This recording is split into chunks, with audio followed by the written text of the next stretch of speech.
ओम शांति। आज का विषय दुआएं लो और दुआएं दो। दुआ लेने के लिए, दुआएं देने के लिए, और दुआ है क्या। इस क्लास को हम दुआओं कहते किसको हैं, उसकी परिभाषा क्या। दुआएं देनी है तो हमारे में क्या क्वालिटी चाहिए, दुआएं लेना है तो क्या करना चाहिए। क्योंकि दुआएं देने की इच्छा किसकी नहीं है, दुआएं लेने की भी इच्छा सबकी है। लेकिन फिर भी हम आपस में जिनसे भी मिलते हैं, क्या उनके साथ दुआओं की लेन देन हमारी होती है।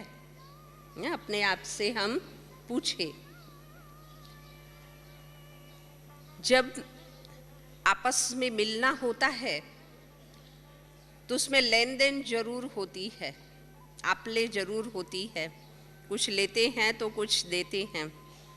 चाहे विचारों की लेन देन होती है, कई बार देखते हैं कि स्थूल चीज़ों की लेन देन होती है, पैसे की लेन देन होती है, शब्दों की लेन देन होती है, एक दूसरे से शक्ति की लेन देन, वाइब्रेशंस की लेन देन आपस में होती है। उसी के साथ साथ क्या दुआओं की लेन देन भी सबके साथ हमारी होती है। बाबा ने कई मुरलियों में ये कहा है कि बच्चे दुआओं का खाता जमा करो। पहले था भाई ज्ञान का खाता, ज्ञान खूब जमा करे, ज्ञान धन को जमा करे, हम शक्तियों को जमा करे, गुणों को जमा करे। बाबा कहती हैं कि दुआओं के खाते को जमा करो। और क्यों कहते हैं बाबा दुआ के खाते को जमा करो? क्योंकि दुआ अर्थात ही कि शुभ भावना और शुभ कामनाएं।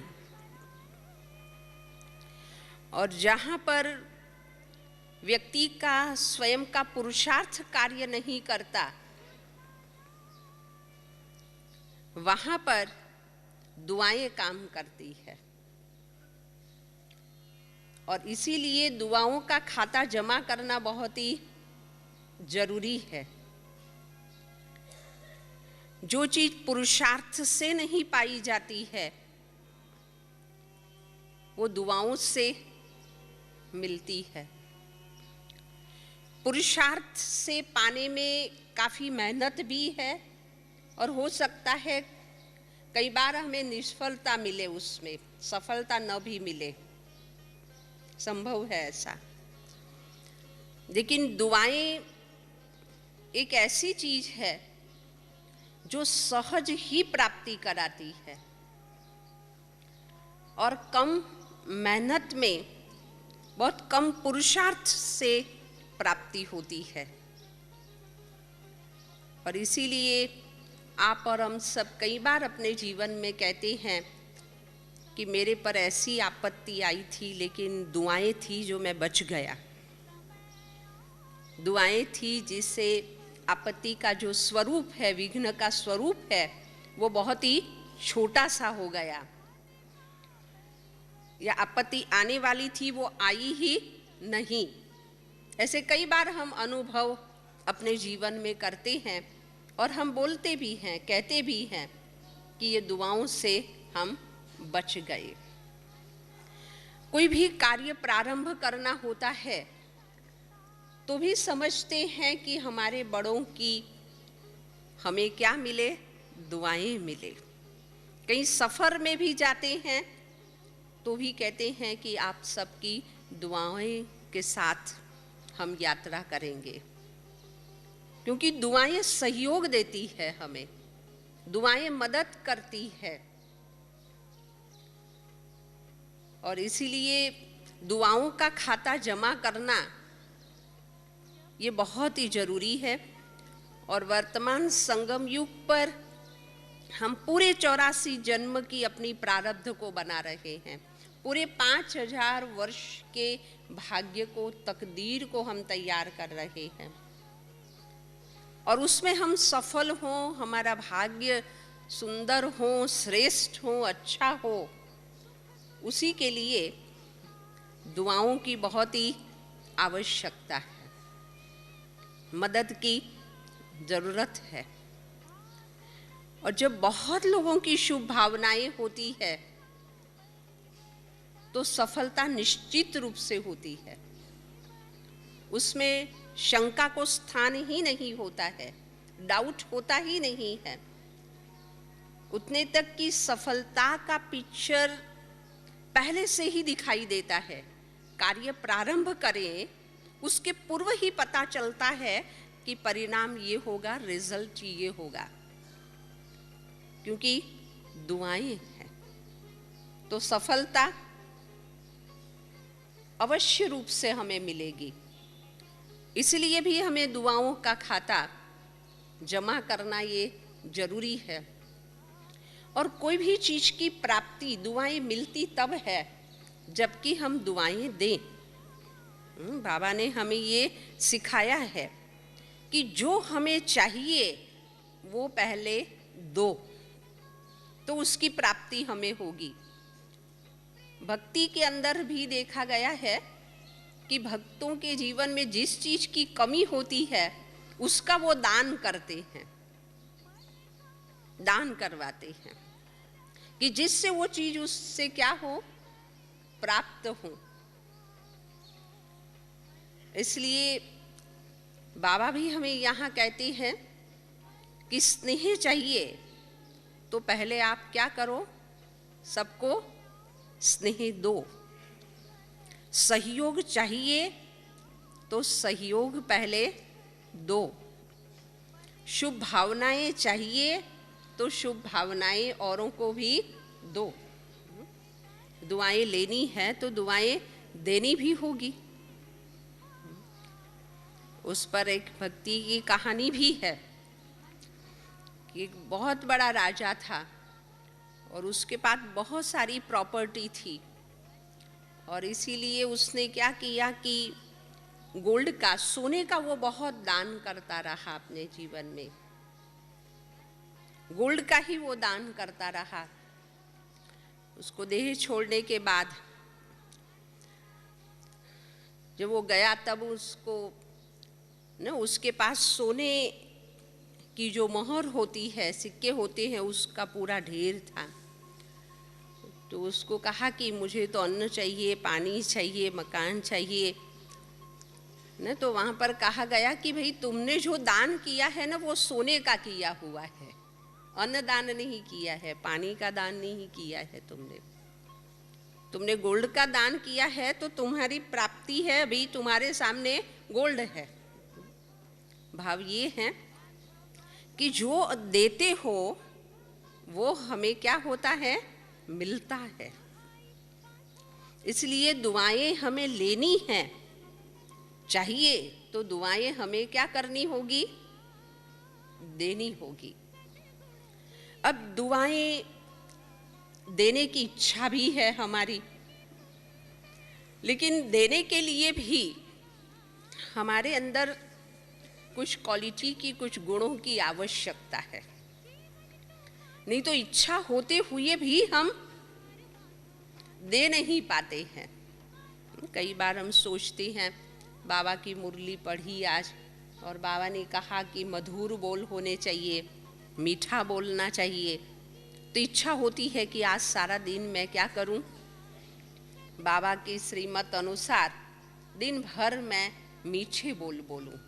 इच्छा तो ऐसी होती है, संकल्प आता है, प्रयत्न भी करते हैं, लेकिन कई बार बीच में किसी किसी समय पर हमारे बोल कड़वे, रफ या टॉन्चिंग वाले ऐसे कुछ बोल बोले जाते हैं। तो इच्छा तो नहीं है, लेकिन होता है ऐसा। ऐसे दुआएं देने की इच्छा है सबकी, लेकिन हम दे नहीं पा रहे हैं। तो देने के लिए हमारे में क्या हो कि जो हम दुआएं दे सकें? तो सबसे पहले दुआएं देने के लिए रहम भाव, दया का भाव हमारे में चाहिए। दे कौन सकता है किसी को कुछ भी, दुआ के अलावा और भी कुछ? जहां और किसी को कुछ देना हो तो दे कब सकते हैं? जब दिल में क्या हो? दया हो। जहां रहम है ही नहीं, वहां देने का प्रश्न उठता ही नहीं है। दे तब सकते हैं जबकि सबसे पहले हमारे में रहम, दया का भाव चाहिए। अब दया है भी सबके हृदय में, नहीं है ऐसा भी नहीं है।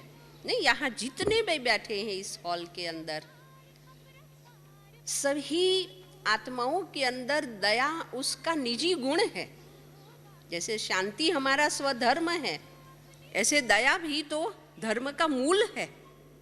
कहा जाता है ना, दया धर्म का मूल है। तो आत्मा की दया करना ये धारणा है, धर्म है। लेकिन अब हुआ क्या है कि दया हम कुछ लोगों के प्रति कर पाते हैं, सबके प्रति नहीं। ये प्रश्न है। दया हमें कहाँ आती है? जहाँ कहीं रिलेशन है, संबंध है, संबंधियों के प्रति दया हमें आती है। दूसरा कोई हो तो हमें दया नहीं आएगी। जैसे नहीं, बॉम्बे में जब ट्रेन में ट्रैवलिंग करते हैं, बहुत लोकल ट्रेनों में रश रहता है। अब वहाँ एक सीट पर 4 बैठ सकते हैं, लेकिन खुद के मित्र संबंधी आएंगे ना तो कैसे भी करके खिसक करके जगह कर देंगे। और अन्य कोई होगा ना तो कहेंगे भाई थोड़ी जगह करो, ऐसे हिलेंगे लेकिन जगह नहीं करेंगे। नहीं, अपना कोई आ गया तो वहां तक भी करते हैं कि खुद बैठे होंगे, खुद के पैरों पर बिठा देते हैं। मेरी सहेली है, मेरा मित्र है, मेरे संबंधी है, डबल भी बैठ जाएंगे, पांव पर भी। और दूसरा कोई होगा तो साइड में भी जगह नहीं करेंगे। तो दया है, लेकिन संबंधियों के, मित्रों के प्रति है, सबके लिए नहीं कि यदि पॉसिबिलिटी हो तो कोई भी हो, लेकिन उसके लिए मैं जगह कर दूं, या मैं थोड़ा उठ करके थोड़ा समय उसको बैठने दूं, ये संभव नहीं होता। क्योंकि सबके लिए दया की भावना नहीं है, संबंधियों के प्रति है। दूसरा है, जहां स्नेह होता है वहां दया करते हैं। जहां अति प्यार है, हमें स्नेह है तो दया भाव है। और जिसके प्रति नफरत का भाव हो, घृणा भाव हो, जिसके प्रति, जिनके प्रति स्नेह नहीं है, क्या उनके प्रति दया भाव है, रहम का भाव है? नहीं होता है। तीसरा है, दया वहां पर होती है जहां कुछ प्राप्ति होती है, जिससे कुछ मिल रहा होता है तो उनको कुछ हो तो हमें दया आती है। लेकिन जिससे कुछ हमें प्राप्ति होने वाली नहीं है तो वहां रहम भाव, दया भाव नहीं होता। मिसाल के तौर पर एक फैक्ट्री का मालिक है, वो जब बीमार हो जाता है तो उसके वर्कर भी भगवान को प्रार्थना करने लगते हैं कि वो सीरियस है। क्यों? कि वो मालिक है तो वो फैक्ट्री, और फैक्ट्री है तो मेरी जॉब है, वरना रिलेशन, अन्य कोई रिलेशन नहीं है, कोई ऐसी स्नेह की भी बात नहीं। समय प्रति समय मालिक के प्रति कई और भाव भी मन में होते हैं, लेकिन कि भाई अभी वो नहीं होगा तो ये फैक्ट्री भी नहीं और मेरी नौकरी भी नहीं, मेरी आजीविका नहीं होगी। तो वहां प्राप्ति हो रही है। यदि इसी को कुछ हुआ है तो क्या होता है, भगवान से प्रार्थना करते हैं कि भगवान इस मालिक को ठीक कर देना, वो है तो हम है। तो जहां प्राप्ति है वहां दया का भाव है। लेकिन इसके अलावा भी जैसे बाबा है, उनको सर्व आत्माओं के प्रति दया है, चाहे कोई कैसा भी है, किसी धर्म, जाति, भाषा, किसी भी प्रकार के कैसे भी संस्कार स्वभाव वाली आत्मा हो, लेकिन सर्व के प्रति दया। इसलिए बाबा मुरली में कहते हैं सर्वोदया लीडर। तो हम देखें, वो तो नाम रखा है, सर्व पर दया नहीं करते बाबा कहते, लेकिन बाबा सर्व पर रहम करते हैं, इस विश्व की सर्व आत्माओं के प्रति। भाई जिनको मुक्ति में जाना है तो भले मुक्ति में, जिनको जीवन मुक्ति चाहिए उनको जीवन मुक्ति देते हैं, जिसको गति चाहिए गति, सदगति चाहिए, तो रहम सबके पर है, दया सब पर है। तो जब हमें भी सर्व के प्रति दया का भाव, रहम का भाव नहीं होगा, तब तक हम दुआएं दे नहीं सकेंगे। इसलिए बाबा मुरलियों में भी, अभी भी इस मुरली में बाबा ने कहा था कि इन भक्तों की पुकार आपको सुनाई नहीं देती है, उनकी आवाज़ आपके कानों तक नहीं आती है कि वो आपसे कुछ चाहते हैं, मांगते हैं, उनकी मनोकामनाओं को पूर्ण करना है, उनकी इच्छाओं की पूर्ति करनी है, उनको वरदान देना है। वो पुकार सुनाई नहीं देती, आपको उस पर रहम नहीं आता। बाबा कहते हैं ऐसे, और कहा जाता है कि भी ये पुरानी दुनिया, सारी दुनिया इन विकारों की जंजीर में है, दुखी हो रहे हैं, चिल्ला रहे हैं, सब तड़फ रहे हैं। तो वो देख करके बाबा कहते हैं आपको रहम नहीं आता। क्योंकि क्यों बाबा ऐसे पूछते हैं कि रहम आएगा तो हम उसके लिए कुछ करेंगे, रहम की भावना ही नहीं उत्पन्न हो रही है तो हम उनके लिए क्या करेंगे। इसलिए दुआएं देने के लिए क्या चाहिए, रहम भाव सर्व के प्रति। तो हम उनके प्रति शुभ भावनाएं और शुभ कामनाएं, हमारे मन में वो भाव और भावनाएं हैं, वो स्वतः ही प्रकट होगी, उसमें सोचना नहीं पड़ेगा, कहना नहीं पड़ेगा, लेकिन स्वतः ही। कई कहते हैं मैं किसी व्यक्ति को ऐसे देखूं तो मुझे इतनी दया आ जाती है कि मैं उसके लिए क्या करूं। साकार मुरलियों में भी बाबा कहते हैं कि इन आत्माओं को, बाबा को रात को नींद नहीं आती, कि भी बाबा सोचते हैं, रात को प्लानिंग बाबा की चलती है कि सर्व आत्माओं के प्रति मैं क्या करूं, कैसे करूं, किस रीति से, ना वो चिंतन चलता है। क्यों चलता है, जाग करके भी, ये तो आराम से सो न जाए, सोने का वक्त है, लेकिन रहम है, दया है आत्माओं के प्रति। इसलिए क्या करूं, कैसे करूं, किस रीति से करूं कि ये मैसेज मिले, सब आत्माएं परमात्मा के समीप आए, नजदीक आए, ये रहम भाव है, दया का भाव है, और तभी कुछ कर सकते हैं। तो पहली बात, दुआ देने के लिए क्या चाहिए, दया, रहम। अभी रहम के बाद दूसरी बात चाहिए क्षमा का भाव दुआ देने के लिए।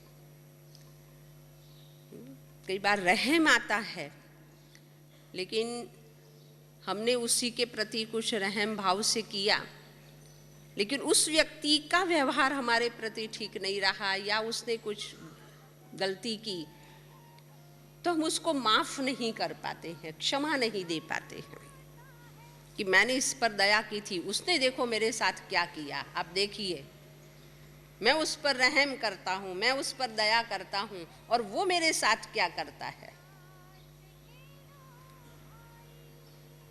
तो उसकी जो गलत व्यवहार या गलतियां हैं, उसको हम क्षमा, माफ नहीं करते, और माफ नहीं करते हैं, क्षमा नहीं करते हैं, तो नफरत पैदा होती है, तो हम दुआ नहीं कर सकेंगे। क्षमा नहीं, उसकी जो की हुई बात उसको माफ कर दिया कि चलो अभी हो गया गलती, उसी से माफ कर दो, छोड़ दो उसी को, वो भाव जब तक नहीं है तो उसके प्रति शुभ विचार नहीं कर पाएंगे, क्योंकि उसने किया व्यवहार, वो बार बार वो पिक्चर, वो चित्र, वो शब्द मेरे सामने आते रहते हैं कि ऐसे बोला था, ऐसे किया था।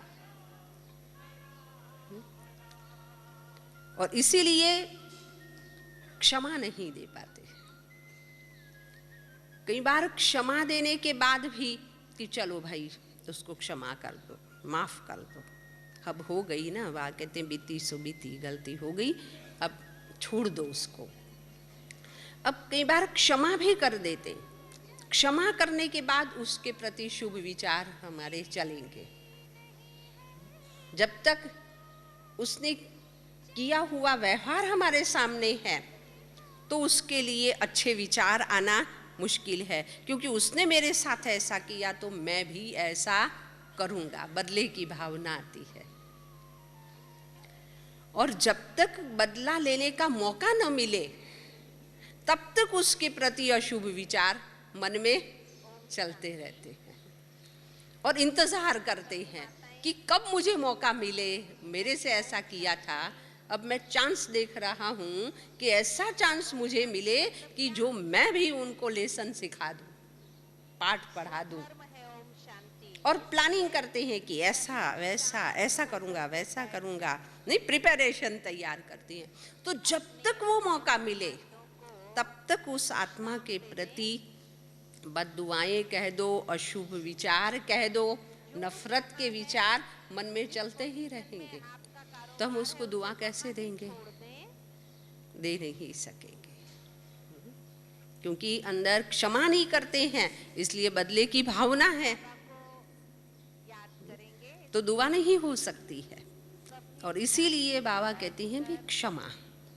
आज बाबा ने भी हमारी कितनी गलतियों की, हमारी कितनी भूलें हैं जिसको बाबा ने क्षमा किया है। हमने बाबा को सर्वव्यापी कह दिया, कण कण में बिठा दिया, निर्लेप कह दिया, कई चीज़ें कही हमने बाबा के लिए। लेकिन बाबा ने आखिर क्या कहा कि बच्ची ये भी ड्रामा में आपका कोई दोष नहीं है, ये भी ड्रामा में क्या था, नूंद थी। इस बात से बाबा ने हमको क्या किया, क्षमा दे दी, कोई बात नहीं, आपका दोष नहीं, ड्रामा के हिसाब से हुआ। तब बाबा हमारे लिए कुछ कर पा रहे हैं। उसको क्षमा न करें तो वैसे हमें भी दुआ देने के लिए क्षमा भाव चाहिए। क्षमा के बाद तीसरी बात है कि कई बार हम क्षमा भी दे देते हैं, माफ कर देते हैं कि चलो भाई इनसे हुआ, कोई बात नहीं, मैं माफ कर देता हूँ उसकी भूल को। एक बारी किया, दूसरी बारी, तीसरी बारी हम माफ करते रहते हैं। लेकिन कई बार माफ करने के बाद, क्षमा देने के बाद भी हमने क्षमा दी है और उसने जो गलती की थी मैंने क्षमा दी थी, उस बात को हमने भुलाया नहीं, दिमाग में रखा है। उस समय पर कोई रिएक्शन नहीं आया, कोई सजा हमने नहीं दी, लेकिन अंदर में उस बात को बिठा के रखा है कि भाई ये कितनी बारी गलती की है और कितनी बारी मैंने उसको माफ किया है।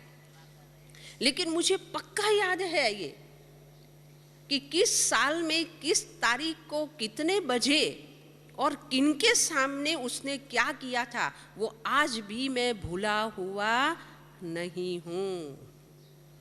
अब बताओ, क्षमा तो दे दी थी, मतलब सजा उसके रिटर्न में कुछ नहीं किया, लेकिन अंदर में वो बात को भुलाया भी हमने नहीं है, याद पक्का रखा है, किस बात को भूला नहीं। और कई बार नहीं, हम बातों बातों में कह भी देते हैं, भाई तुमने जो मेरे साथ किया है मैंने भले माफ कर दिया, लेकिन मैं भूला नहीं हूं कि तुमने क्या किया था, वो तो मैंने क्षमा दे दी थी। 2 मिनट बाबा को याद करेंगे। बात कर रहे थे कि क्षमा के बाद भी जो क्षमा दी है और किस बात पर हमने क्षमा उसको माफ़ किया है वो हमें भूलता नहीं है, और जब तक वो भूलता नहीं है तब तक उस पर रहम दया या दुआ हम कर नहीं सकते हैं। कई बार आप देखते होंगे कि किसी ने हमें कुछ कहा है और इतना हमें वो गहरी असर उसी की हमारे मन पर हुई है, जो हम कई बार कहते हैं कि तुमने जो मुझे कहा था और जो तुमने मेरे साथ किया हुआ है वो मैं मर जाऊंगा ना तो भी भूलूंगा नहीं। अब मरने के बाद याद रहता है, हाँ ना, मरने के बाद याद रहती है, कोई बात नहीं रहती है, लेकिन हम कहते हैं कि मर जाऊंगा लेकिन मैं भूलूंगा नहीं। कितना गैर, कितनी वैर की भावना हमारे मन में होती है, और वो भुलाएंगे नहीं तो दुआ कैसे, शुभ विचार उसके प्रति हम कर सकेंगे। और जैसे मैंने कहा कि दया की बात, दया जैसे निजी गुण है हमारा, सबके हृदय में है। ऐसे कोई यहाँ नहीं बैठा हुआ होगा कि जो भूलता न हो। कोई है कभी किसी बात में भूलता ही न हो? ऐसा कोई नहीं है, भूलता है हमको। वस्तु भूल जाती है, बात भूल जाती है, स्थान भूल जाते हैं, कुछ न कुछ हम भूलते तो जरूर हैं। और सारा ये संसार का चक्र है वो भूलने पर ही तो चल रहा है। यदि याद रहे सब कुछ तो जीना मुश्किल है, नहीं? कुछ समय बीतने के बाद भी वो बातें हमें क्या हो जाती हैं, भूल जाती हैं, याद नहीं रहती, उसके असर से मुक्त होते हैं। नहीं, अभी हम सब यहाँ हैं, उसके पूर्व हम कहीं और जगह पर थे, यहाँ जन्म लिया और यहाँ हैं। उसके पूर्व हम पहले कहाँ थे, लेकिन वो किसी को भी याद है नहीं है, भूल गए हैं ना। और सोचे कि इसके अगले हमारे जितने भी जन्म हुए हो, 80 हो, 60, 70, जो भी जन्म हुए हो, हर जन्म की हर बात हमारी स्मृति में रही हुई हो, तो हर जन्म में मेरे माता पिता कौन, बहन कौन, भाई कौन, मित्र कौन, चाचा मामा, सारे जन्म के सारे रिलेशन याद रहे तो देखो जीना मुश्किल होगा। वो रिलेशन का आकर्षण होगा ना यदि स्मृति में होगा तो। विस्मृति है इसलिए यहाँ खुशी से जी रहे हैं, नहीं तो मेरे अगले जन्म के मेरे इन संबंधी को ये हुआ तो यहाँ मेरे को तकलीफ होगी। और सारे जन्म के सारे संबंधियों की याद और सारों की तकलीफें मेरी स्मृति में, तो बताओ जीना संभव है? पॉसिबल नहीं है, हम भूल ही जाते हैं। और इसीलिए जहाँ फिर होते हैं वहाँ खुशी से हम क्या करते हैं, जी पाते हैं। तो भूलने के संस्कार ऑलरेडी आत्मा में है कि भाई भूल जाओ। बाबा भी कहते हैं बीती हुई बात वो भूल जाओ, बीती तो बिंदी लगा दो, माना भूल जाओ। याद रखोगे तो वो तो अगले जन्म की बातें हमें याद नहीं है, लेकिन इस जन्म की भी दुख देने वाली बातें, दर्द करने वाली बातें हैं, हमें तकलीफ परेशान करने वाली, बेचैन करने वाली बातें हैं, तो उसको क्या करें हम, भुलाएं। तो क्षमा के बाद, क्षमा करके भी फिर बाद में क्या करो, भूल जाओ कि मैंने क्षमा दी है, ये भूलते नहीं हैं। तो फिर दुआएं देना ये क्या होगा, मुश्किल है। नहीं, भूल जाओ, तब उनके प्रति शुभ भावनाएं, शुभ कामनाएं हमारे मन के अंदर आ सकती है, वरना मुश्किल होगा। चौथी बात है कि दुआएं देने के लिए हमारे पास शुभ भावनाओं का खजाना चाहिए, उससे भरपूर और संपन्न दुआएं माना ही कि शुभ भावनाएं। अब शुभ संकल्पों का कितना खजाना मेरे पास है, शुभ संकल्प कितने, उससे मैं भरपूर आत्मा हूं, उतना मैं औरों के प्रति वो सोच सकूंगी। यदि उसका स्टॉक ही मेरे पास कम है तो सोचना मुश्किल। कई बार नए नए होते हैं भाई बहने, योग में बैठने के लिए कहते हैं, फिर कहते हैं भाई सोचो आपने, मैं आत्मा हूँ, परमात्मा की संतान हूँ, शांत स्वरूप, प्रेम स्वरूप, आनंद स्वरूप, कुछ बातें हम बताते हैं। नहीं तो नए कहते हैं भाई ये सब मैं सोचता हूँ 5 मिनट में तो ये पूरा हो जाता है मेरा सोचना, फिर आगे क्या करूँ योग में, ना ऐसे संकल्प उठता है। क्योंकि वो जो सोच है शुभ, उसका स्टॉक ही हमारे पास क्या है, कम है। और उसकी जगह पर आप देखेंगे कि कई बार गप्पे मारने बैठ जाते हैं किसी से तो घंटों घंटों घंटों हम बात करते हैं, हमें समय का अंदाज भी नहीं रहता है कि अरे मैं तो 10 मिनट के लिए आया था लेकिन आपकी बातों में मैं तो घंटा बैठ गया। अब तभी नहीं सोचा कि क्या बात करूं, क्या सोचूं, प्रश्न उठा नहीं, क्योंकि उसका स्टॉक हमारे पास बहुत है, इसीलिए प्रश्न नहीं उठता है। घंटों घंटों हम व्यर्थ बातों में गवा देंगे, बिन जरूरी बातों में हमारा समय कितना बीत जाएगा हमें पता ही नहीं चलता है। और शुभ संकल्पों के लिए, शुभ विचारों के लिए कुछ ही समय में हमारा स्टॉक पूरा हो जाता। इसीलिए जो बाबा की मुरलियां हैं, बाबा कहते हैं कि मिस नहीं करो, रोज सुनो, इससे हमारे शुभ संकल्पों का स्टॉक क्या होता है, जमा होता है।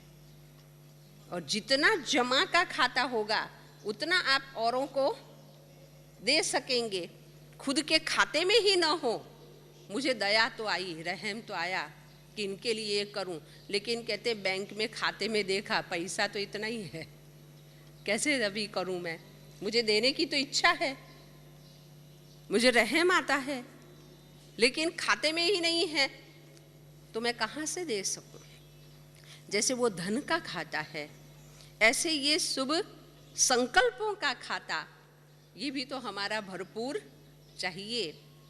और इसलिए आप देखेंगे बाबा की मुरली में होता है कि भाई कोई क्या भी हो, लेकिन आप अपने शुभ संकल्प उस आत्मा के प्रति करो, आपकी शुभ भावनाओं से उसको बदलो, शुभ भावनाओं से उनको परिवर्तन करो, बाबा ऐसे कहते हैं।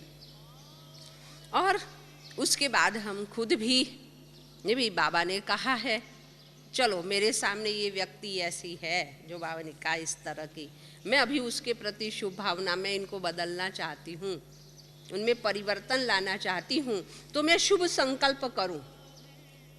1 मास तक शुभ संकल्प हम करेंगे, फिर हम थक जाते हैं, कहते बाबा ने कहा, मैंने किया, लेकिन कहाँ तक शुभ भावना रखूँ, ये तो बदलता ही नहीं है, चेंज होता ही नहीं है, मैं कहाँ तक शुभ भावना रखूँ।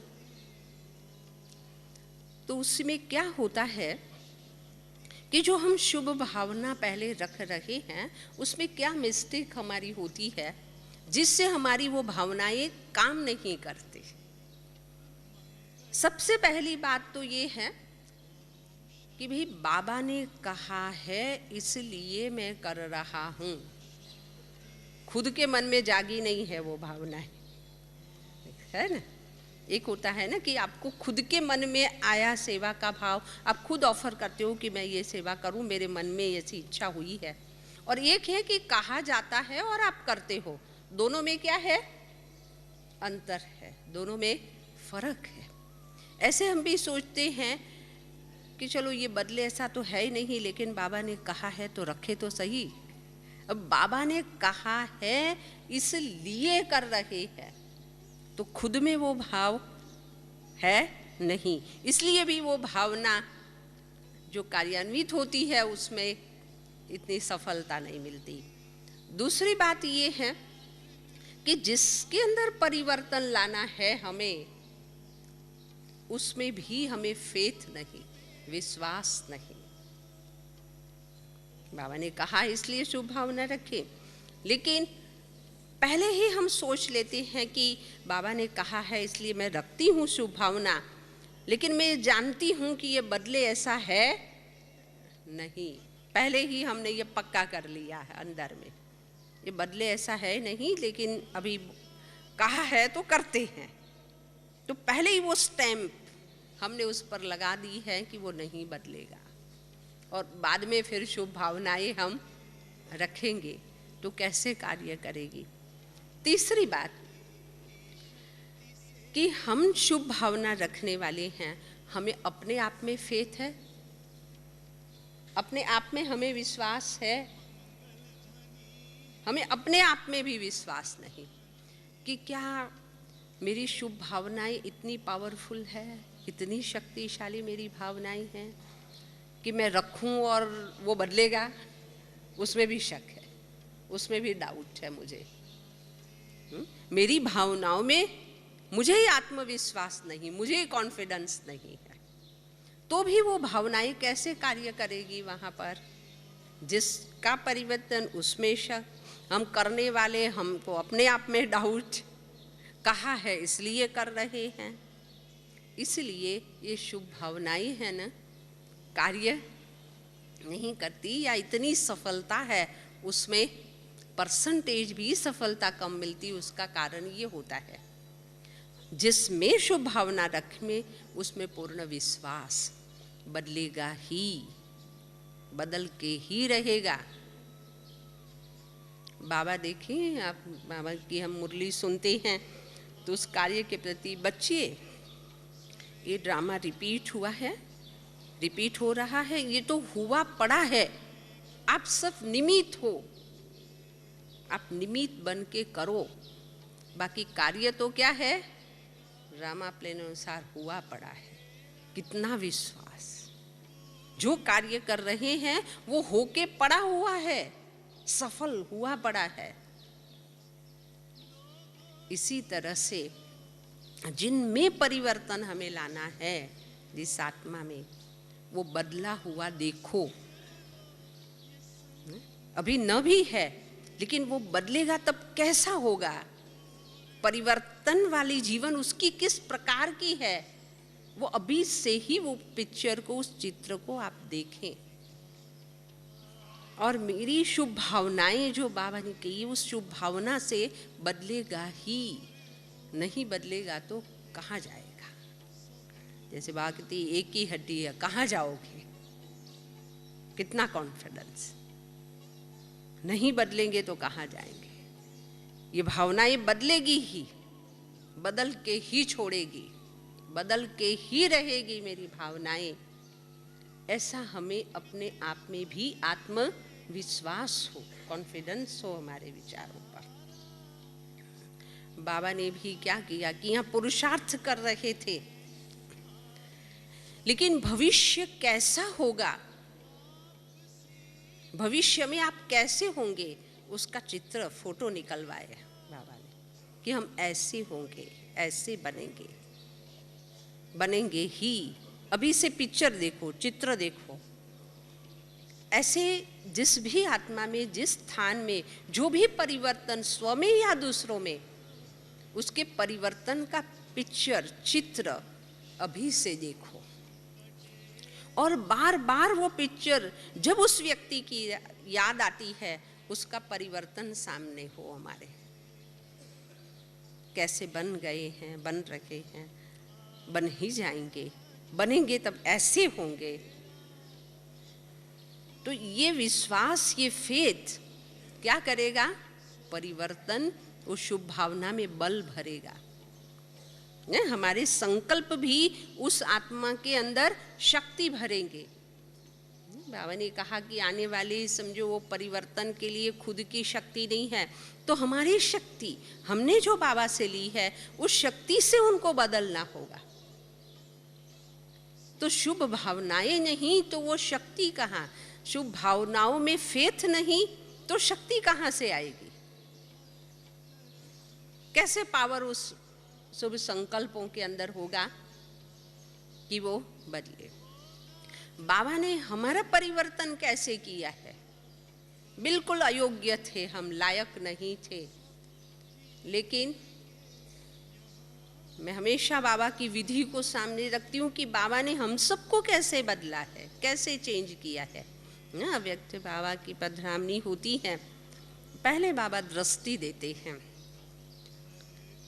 और उसके बाद शुरू के आप बाबा के महावाक्य हर मुरली के आप नोट करेंगे।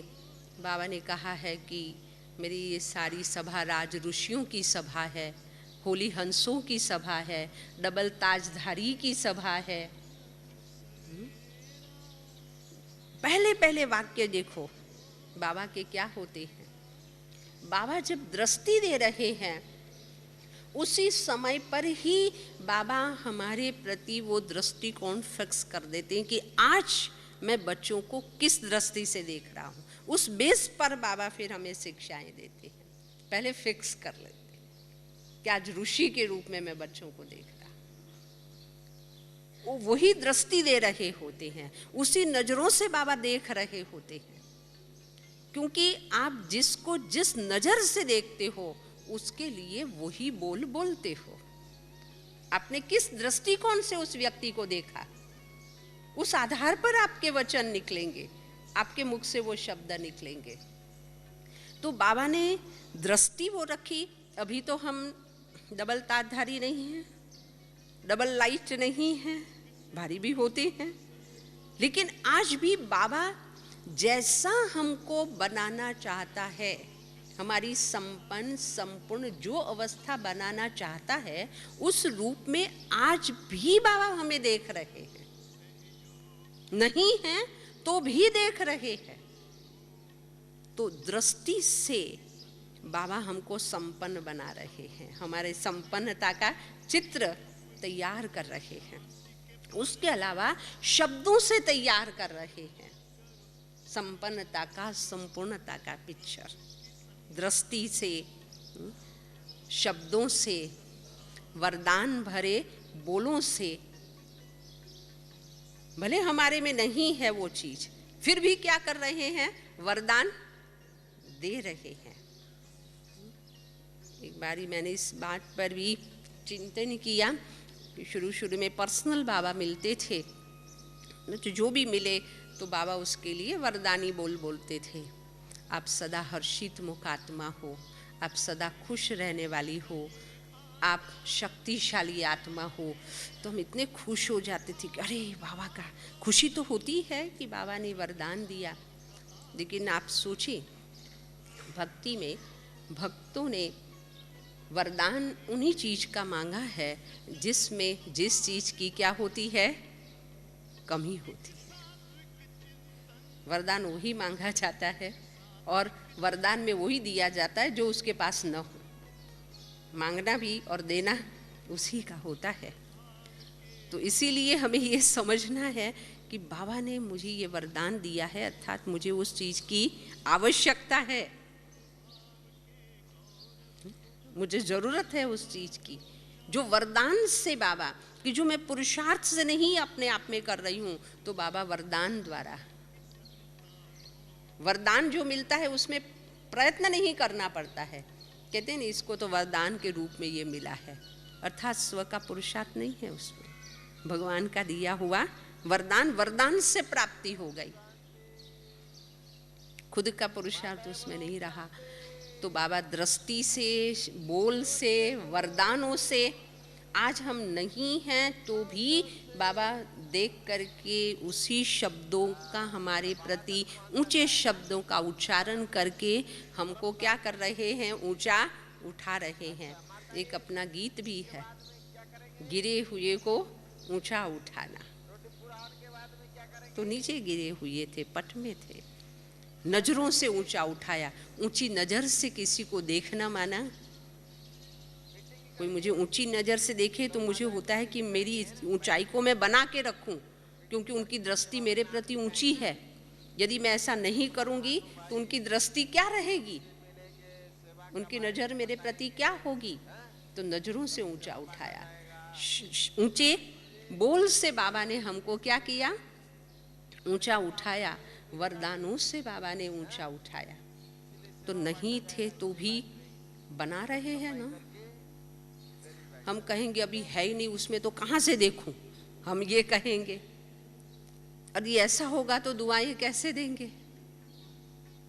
इसलिए जिनमें परिवर्तन लाना है उनमें उन चीज़ों को देखा जाए, उस स्वरूप में देखा जाए। और फिर शुभ भावनाएं, बाबा भी हमारे प्रति ऐसी नज़र रख के शुभ भावना रखते हैं ना। ये थोड़ी कहते हैं कि आप तो इतने वर्ष हुए, बदलते नहीं हो, सुधरते नहीं हो, संस्कार चेंज करते नहीं हो, स्वभाव ऐसा है नहीं। फिर भी शुभ भावनाएं कितने वर्षों से रखते, अथक शुभ भावनाएं। हम तो कुछ समय शुभ भावना रख के फिर थक जाते हैं। तो ये खजाना अधिक होगा हमारे पास तो देने में थकेंगे नहीं, इसलिए खजानों से भरपूर। और लास्ट एक बात कि दुआएं देने के लिए जब संपन्न हो, भरपूर हो, लेकिन उदार दिल चाहिए, बड़ी दिल चाहिए, विशाल दिल चाहिए, देने के संस्कार चाहिए।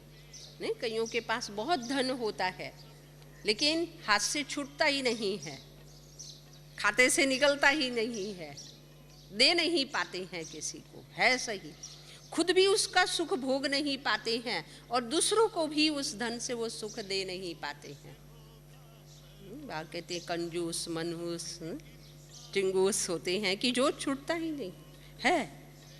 तो ऐसे देने के संस्कार, उदार दिल के संस्कार, विशाल दिल के, सबको देना है, सबके लिए है।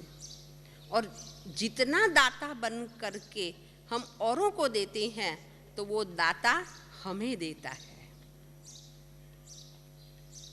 जो औरों को देता नहीं तो भगवान भी उनको देना स्टॉप करता है। भी पड़ा है, अभी यूज ही नहीं कर रहा है तो और ज़्यादा दे के क्या करेंगे। नहीं, एक छोटा सा मिसाल दूँ कि आप गुरुवार के दिन सेंटर पर आते हैं, भोग लेते हैं। कई होते हैं कि भोग को पैकेट बना के घर में ले जाते हैं कि परिवार के सारे सदस्यों को मैं थोड़ा थोड़ा है ना भोग खिलाऊंगी।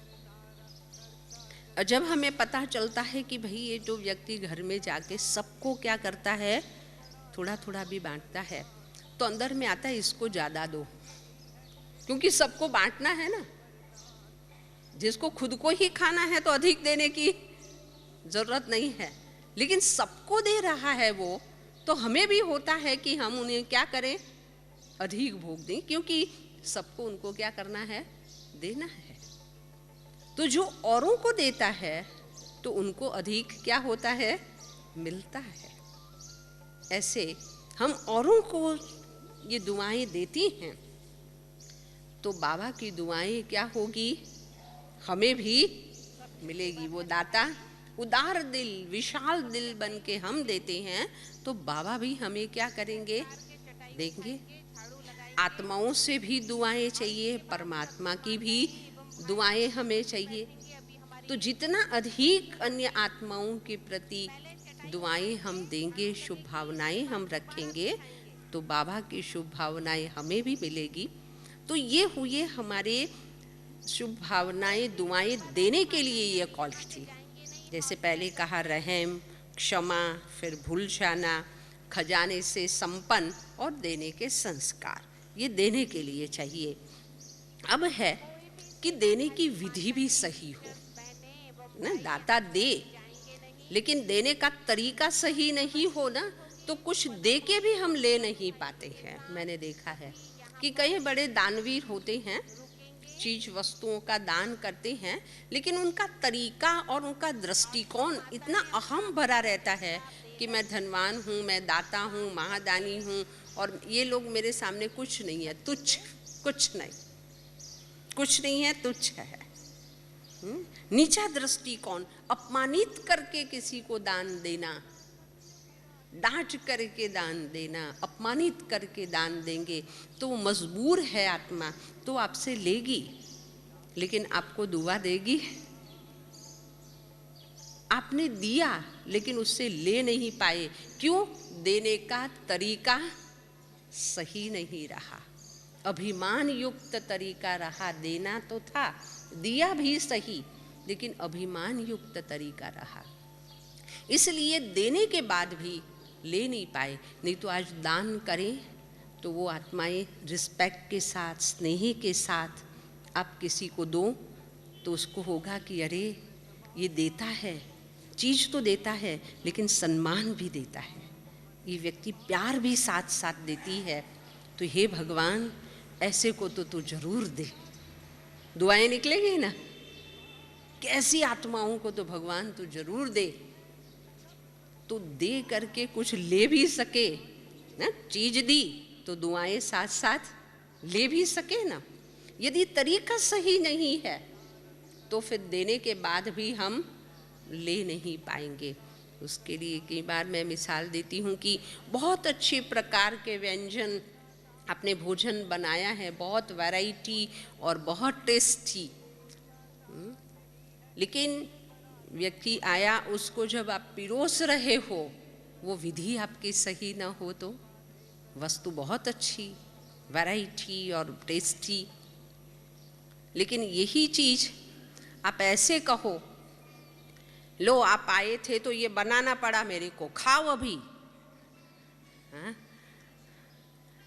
अब क्या उसको खाने की इच्छा होगी कि हम गए तो इनको तो मुसीबत ही हो गई है, मजबूरी से बनाया। और वही बात कि नहीं, आप आने वाले थे, मुझे पता था कि आपको बहुत ही अच्छा लगता है, इसलिए मैंने खास बनाया, आपके लिए ही बनाया और आपको जरूर ये खाना ही पड़ेगा, मैंने बहुत प्यार से बनाया है। अब देखो यही बात है न?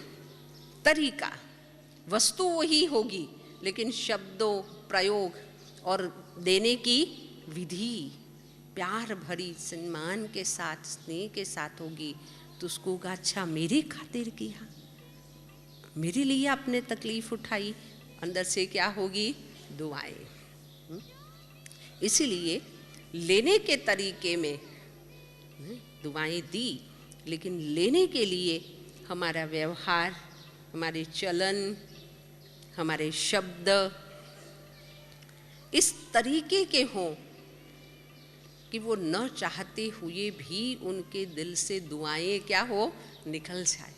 कहेंगे इस व्यक्ति को मैं देखती हूँ और शुभ भावनाएं अंदर से है ना, इतना अच्छा इनका व्यवहार, इतने अच्छे बोल, इनको देखती हूँ और शुभ भावनाएं अंदर से जागती है, उमड़ती है। स्वतः ही नेचुरली शुभ विचार हमारे मन में देखें और चलना शुरू हो जाते हैं उसके मन के अंदर। तो ये है हमारी शुभ भावनाएं लेने का तरीका। यदि बोल, व्यवहार ना ये सही नहीं होगा तो कुछ दे करके भी हम ले नहीं पाएंगे।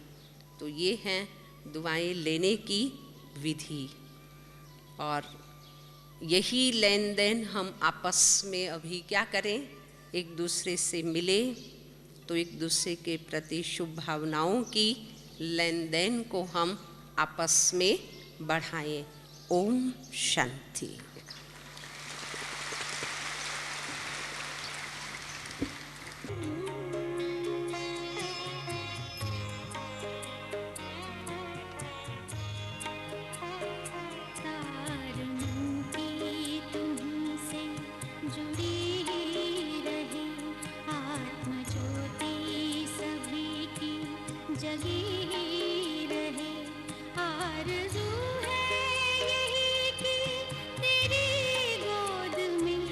बाबा हंसते